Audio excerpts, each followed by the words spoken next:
sit and be attacked and say that's wrong in that industry and they're coming for us, and it's wrong in that industry and they're coming for us, attack our communities, or you can get off your knees and you can fight.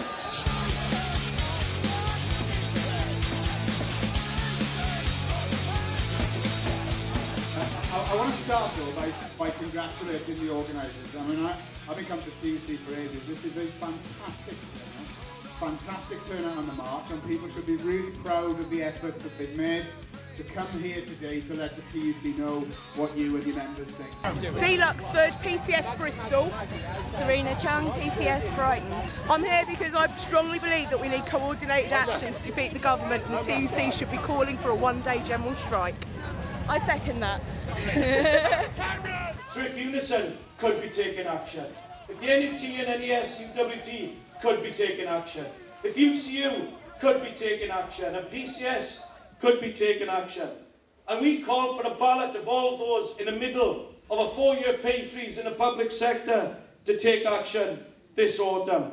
And then we put a call out to all workers in the private sector to coordinate the planned action they may have with that. So therefore, if this autumn there are any more rent-ply plants that close, or if the construction companies seek again to cut wages of the electricians or any workers, or Unilever decides to go on strike, or London buses, or the rail workers, is it beyond the realms of possibility that they could go out to strike on the same day against this government?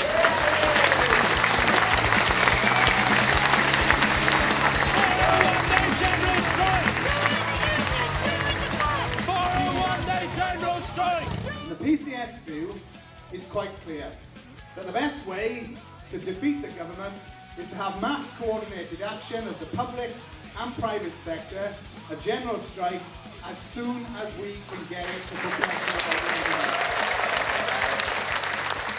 My situation, my union's position is absolutely clear.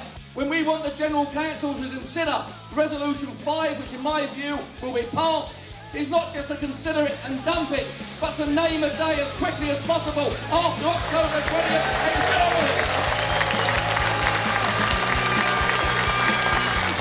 I've just been handed a bit of information. A member of the Unison National Executive has just tweeted. Their delegation has voted to back Resolution 5!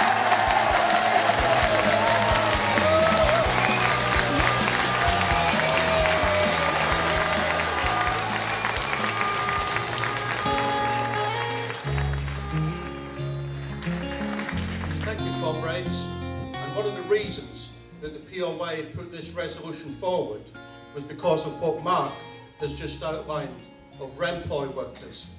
They can bail out the bankers, but they can't keep the rent-ply factories open. We think that's an absolute disgrace. But what we also say is... And I want to know, and I will be pushing for in the future, to know what Labour are going to do when they come back to power. You know, they're saying it's a disgraceful act and all the rest of it. Yeah, but words are cheap. Action speaks louder than words. But support disabled workers. Thank you very much.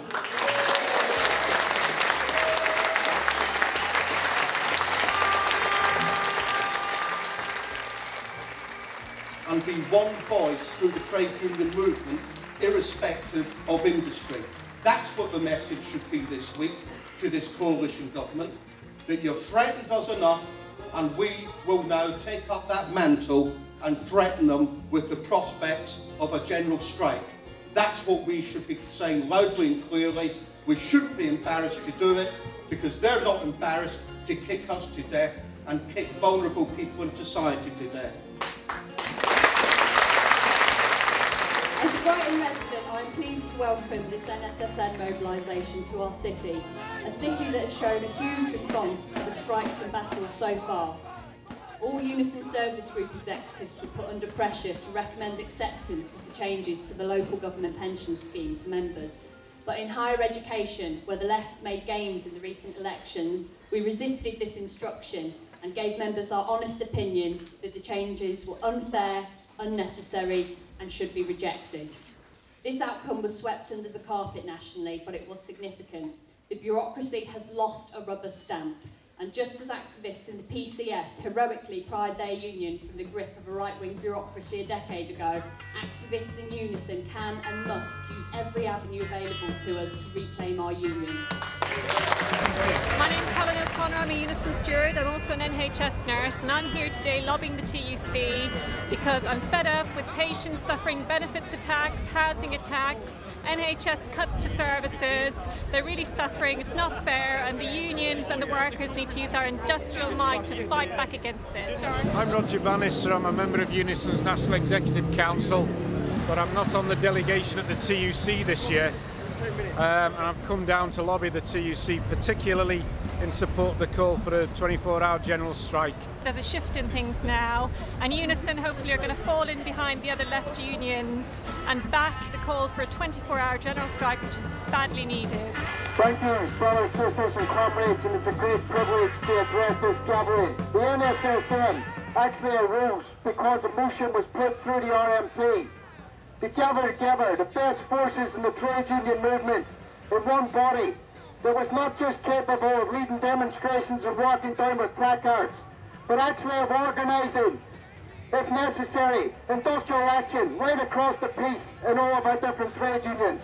First of all, can I echo the opening comments of many other speakers in thanking the NSSN for firstly organising this protest march and rally today. But secondly, for the day-to-day work that the NSS does in terms of being a genuine articulation of the rank and file in many unions. No to public sector cuts! But the key message that I want to get across today, in a minute we're going to take that banner, walk behind it, march to lobby the TUC. I go out and I look across the water. Because the key word for today is pressure. If you'd have told me 12 months ago there would have been a vote on the General Council of this TUC that was tied in declaring its support for a general strike, then frankly I wouldn't have believed it.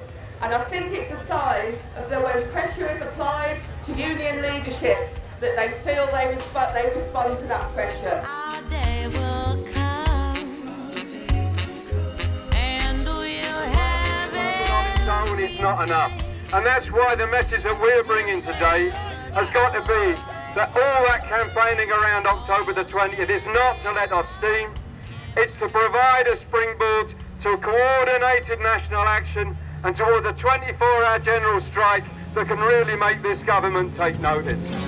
So we're calling on people here to continue the protest actions, to write into the embassies, to continue the campaign for solidarity with the South African mine workers.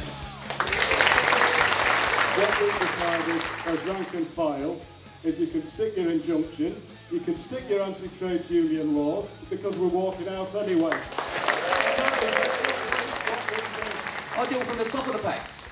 And I ain't going to try and win a resolution over by people by saying, we only want you to consider a general strike.